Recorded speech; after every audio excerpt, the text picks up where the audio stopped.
आज बहुत ही सुंदर और महत्वपूर्ण टॉपिक लेकर आए हैं, इसलिए पूरा वीडियो देखिए। इसकी बिल्कुल मत करना, आधा अधूरा वीडियो देखने से कोई फायदा नहीं। यदि आप विद्यार्थी हैं तो जानते ही हैं कि एक एक अंक का कितना महत्व होता है। हिंदी में तो आधे से अधिक प्रश्न व्याकरण के आते हैं और इन्हें समझे बिना अच्छे नंबर आ नहीं सकते।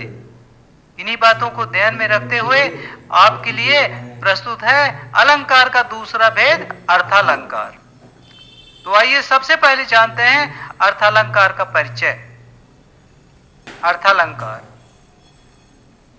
जहां काव्य में अर्थ के कारण काव्य के सौंदर्य में अभिवृद्धि हो उसे अर्थालंकार कहते हैं। शब्द अलंकार में शब्दों के कारण काव्य में चमत्कार उत्पन्न होता है और अर्थालंकार में अर्थ के कारण शब्द अलंकार में यदि चमत्कार लाने वाले शब्दों के स्थान पर उनके पर्यायवाची शब्द रख दिए जावे तो चमत्कार नष्ट हो जाएगा। किंतु अर्थालंकार में जिन शब्दों के माध्यम से अर्थ में चमत्कारिता आती है उन शब्दों को उनके पर्यायवाची शब्दों से बदल दिया जावे तो भी काव्य का चमत्कार यथावत रहता है।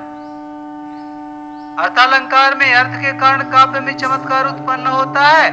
जैसे यदि कहा जाए कि उसका मुख सुंदर है, इसमें इतना सौंदर्य लालित नहीं है जितना कि तब जब यह कहा जाए उसका मुख चंद्रमा जैसा सुंदर है। आनन सुंदर चंद्र सा। अर्थालंकार के कुछ प्रमुख भेद हैं। अर्थालंकार के प्रमुख 3 प्रकार हैं। अर्थालंकार के प्रमुख 3 भेद हैं। पहला है उपमा, दूसरा है रूपक, तीसरा है उत्प्रेक्षा। उपमा अलंकार। उपमा का अर्थ है उपधन मां। उप माने समीप, मां माने तोलना, समीप से तौलना। जहां दो भिन्न भिन्न वस्तुओं में या व्यक्तियों में समान गुणों के कारण समानता व्यक्त की जाती है वहां उपमा अलंकार होता है। जैसे मधुकर सरिस संत गुण ग्राही। उपमा अलंकार के निम्नांकित 4 अंग होते हैं। उपमेय, उपमान, वाचक शब्द, साधारण धर्म। उपमेय जिसकी तुलना की जाए, उपमान जिससे तुलना की जाए, वाचक शब्द समता दिखाने वाला शब्द, साधारण धर्म वह विशेषता जिसके कारण तुलना की गई है। साधारण धर्म वह विशेषता जिसके कारण तुलना की गई है।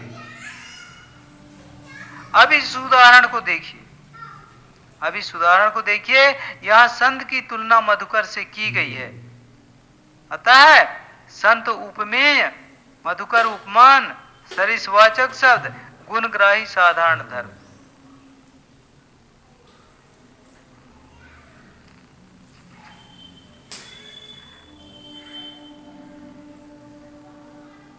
अब इस उदाहरण को देखिए।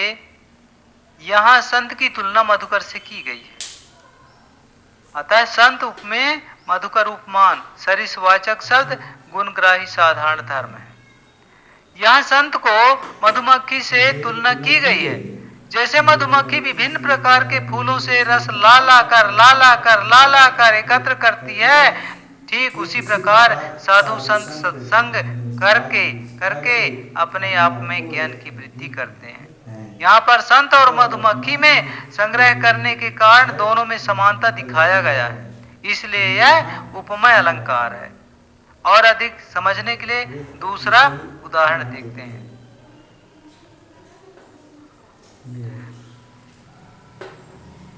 उपमा अलंकार के अन्य उदाहरण।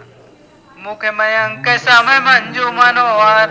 यहाँ मुख को चंद्रमा के समान सुंदर बताया गया है।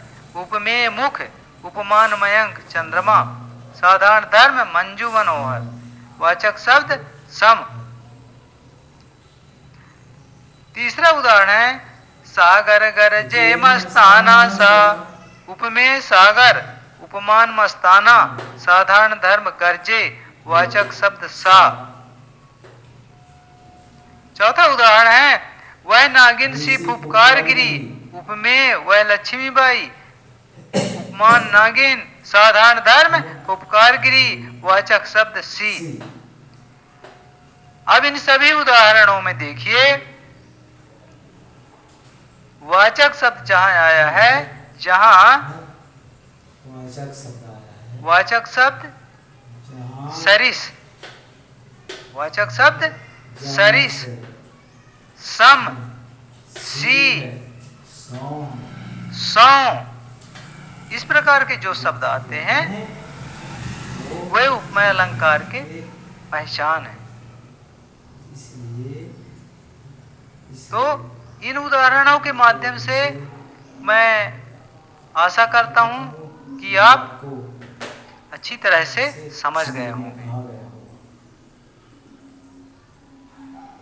तब तक के लिए धन्यवाद।